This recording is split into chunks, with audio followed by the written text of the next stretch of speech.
Okay, and he had a perpetual hatred against the Negro Latinos and Native Americans, man, which are the true biblical Hebrew Israelites. So they cut. And also, I'm gonna jump to Genesis. Let me get here. Genesis. Excuse me. Can I ask a question? Yeah. What's your question? You think we are native to this land? We weren't all brought over on slaves. Yeah, some of us. We weren't all brought over on the slaves. Nah. Some of us. You got these 10 tribes right here. From what you see right there, the Puerto Rican. They was already over here, and they were dark-skinned people. Right. Okay? That's why I said that dream like we was all on the slave. We weren't all on the slave. No, not at one time. Now I'm gonna hit you with something. Now we did these so-called African Americans, so-called Haitians, and the so-called Jamaicans. Okay, they did come in slave ship. Okay, and they got records. Okay, they got records. But it wasn't as many. They said it wasn't no millions and millions now. Am I right or wrong? According to the records. According to the records, they did. That's why I'm finna answer your question on this. Then, because the so-called white man, he kept records, okay? Because he gonna keep records of his product. Because we would look at it as cattle, as a product, okay? So, when you go into history,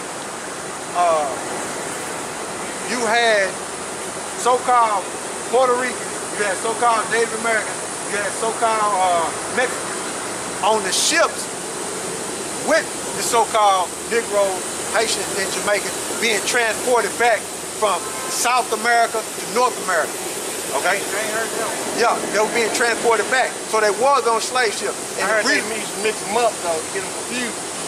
Well, when you have understanding, that's what the so-called white man does. He bring confusion. Okay? That's one of his tactics. That's what the devil means, deceiver. Okay? But they was transporting them from South America to North America. So they was all on slave ships. Okay? But to come from the other side of the water, like coming from Spain and coming from Africa and parts of Europe, the so-called Haitians, the so-called Jamaicans, the so-called African Americans did come on slave ships, contrary to popular belief. And also, the reason why they would transport the indigenous people of this land to South America is because they knew the terrain over here. Okay? When they run and get away, it was hard to catch them. So what they would do is ship them to another part to where they wasn't familiar with. Okay? See, that's what they used to do. And also, when they came over here, they took some of the tribes back on the other side of the water, back to Spain, and was parading them through the streets. Okay? Okay? And they also, when they took them back, they also you had the Northern Kingdom, which is Ephraim and the North American. The Puerto Rican. That's the Northern Kingdom. Puerto Rican, the Native American, the Mexicans, the Dominicans. That's the Northern Kingdom. You had some of them go back over there to Spain, and when they was in captivity over there in Spain, they laid out a map, okay, and they was asking them questions about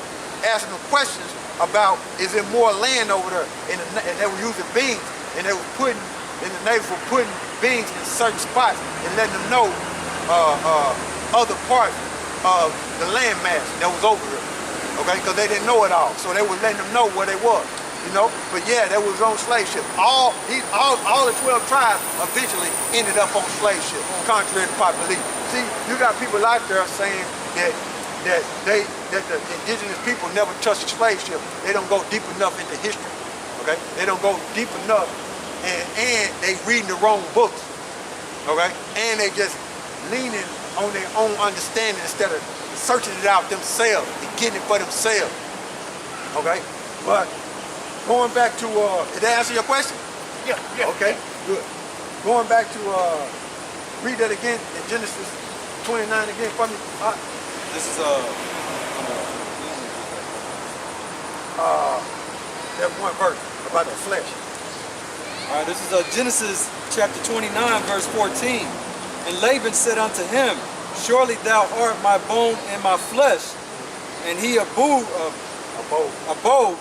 with him the space of a month. Right. So now I was reading the definition of the word Laban, which means white, it means brittle, and it means gentle. Okay. Now we're finna go over here to Genesis, the 31st chapter and the 24th verse. Okay. It says, and the power came to Laban the Assyrian. Laban wasn't no Syrian. Okay. He was just in that land. Okay. In a dream by night, and said unto him, take heed that thou speak not to Jacob either good or bad. So the Most High hit him with a dream. Okay. Then Laban overtook Jacob. Now Jacob had pitched his tent in the mount, and Laban with his brethren pitched in the mount of Gilead. Verse 26. And Laban said to Jacob, what hast thou done that thou hast stolen away unawares to me, and carried away my daughter as captives taken with a sword? So Jacob worked for Leah and Rachel, okay, to get them sisters. First, when you read the story, Jacob was bamboozled. Okay, when you read the story, Jacob was bamboozled because he really wanted Rachel, but his Laban made Jacob sleep with Leah first, and then he had to work another period of time to get Rachel. So Laban was being deceptive. Okay, and when Jacob slid off, he slid off because of the condition what was going on between him and Laban. When you read the story how Laban was treated, okay? It says, so Laban accusing him of taking his daughters, which is Jacob's wives, okay, because he worked for them lawfully. He's accusing them as taking them as slaves, okay? And with the sword. He said, wherefore didst thou flee away secretly, and steal away from me, and didst not tell me that I might have sent thee away with mirth, and with songs, and with timbrels, and with harps? So Laban wanted to send him off with a party, but Jacob was like, no, I'm going to slide up out of there because of the condition. Okay? And it says, verse 28, and has not suffered me to kiss my sons and my daughters, thou hast not done foolishly in so doing. I mean, thou hast now done foolishly in so doing. Verse 29. It is in the power of my hand to do you hurt. So Laban wanted to hurt Jacob. Okay, when you read Genesis 31 and 29. So Laban wanted to hurt Jacob. Now, Laban was warned in the dream. So you think, by the Heavenly Father, so you think Esau, if that was an Edomite, you think Esau would have listened? Nah. Because Esau is rebellious, man. Esau don't listen to the Heavenly Father's son. Esau do his own thing. So Laban could have done Jacob hurt, but Laban was what? Gentle. He didn't do him no harm. Okay? And by Laban having that dream, by his name being brittle too, the Most High cut him down from doing anything to Jacob. Okay? Now, going to Ezekiel, to prove my point about Esau, going to Ezekiel, what is it, 12? Let me see. Ezekiel, let me see. 25.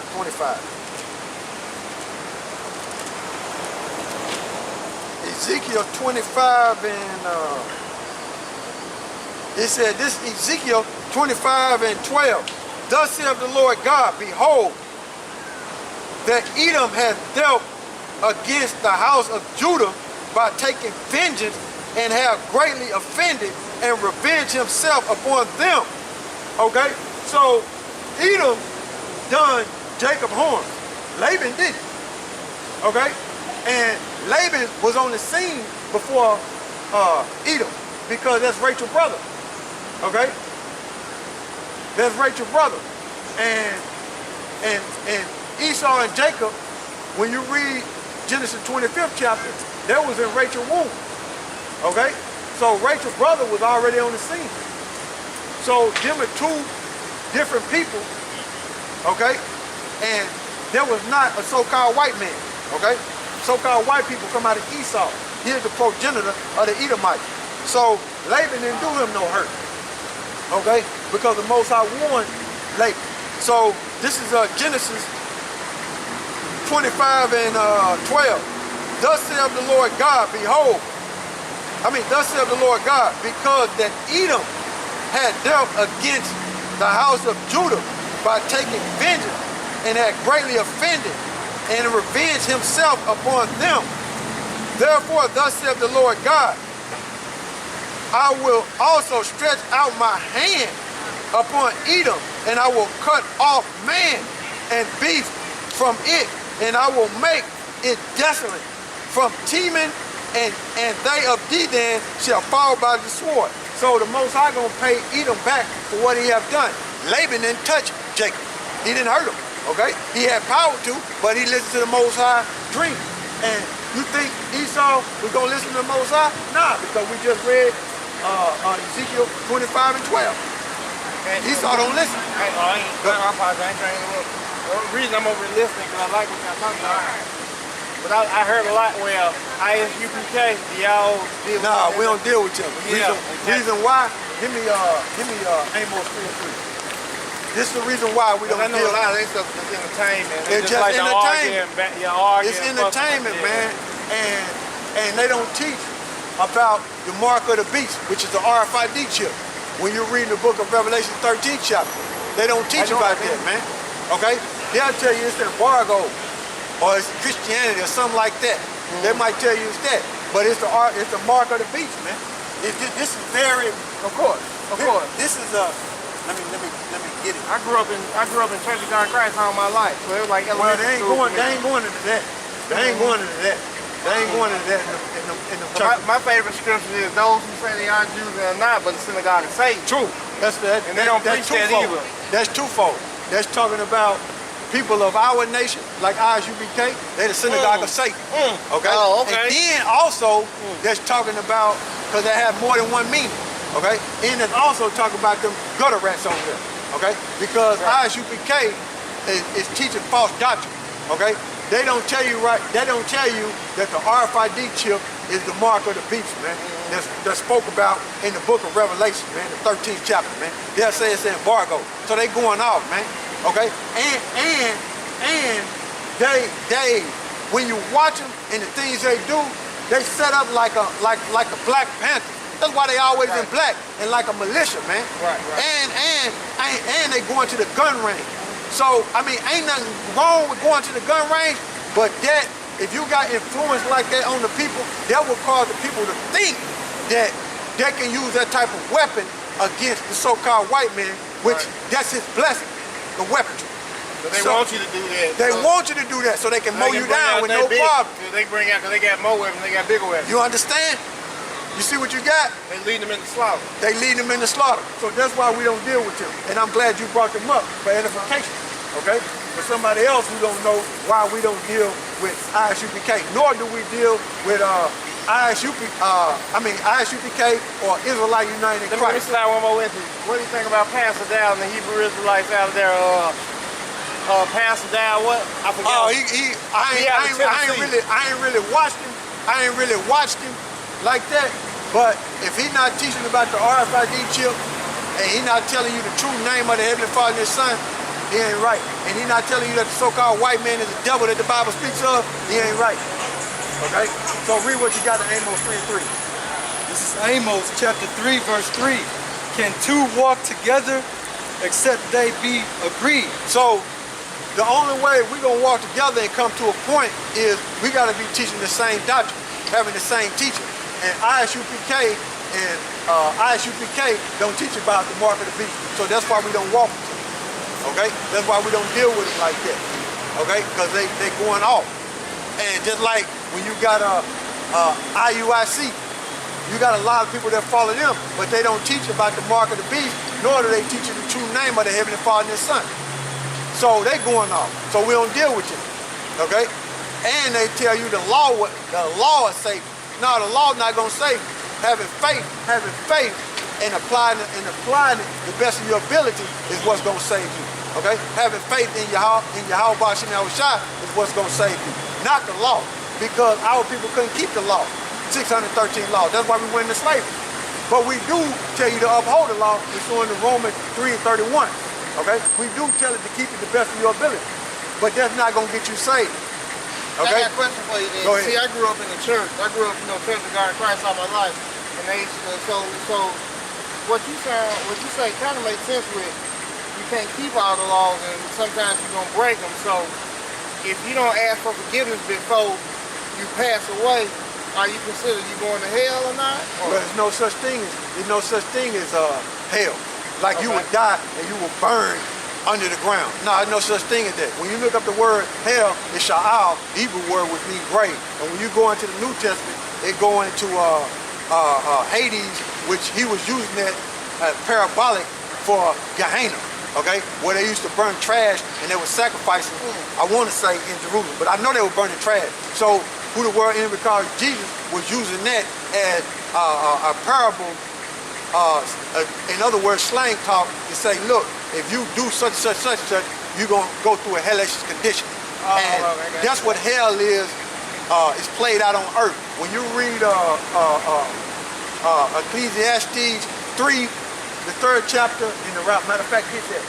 And get that. Ecclesiastes, the 3rd chapter. And so that's why we don't walk with them.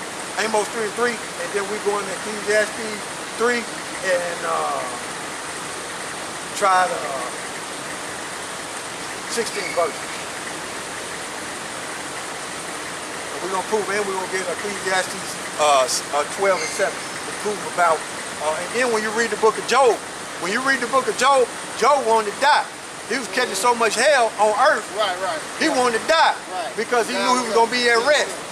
Okay? So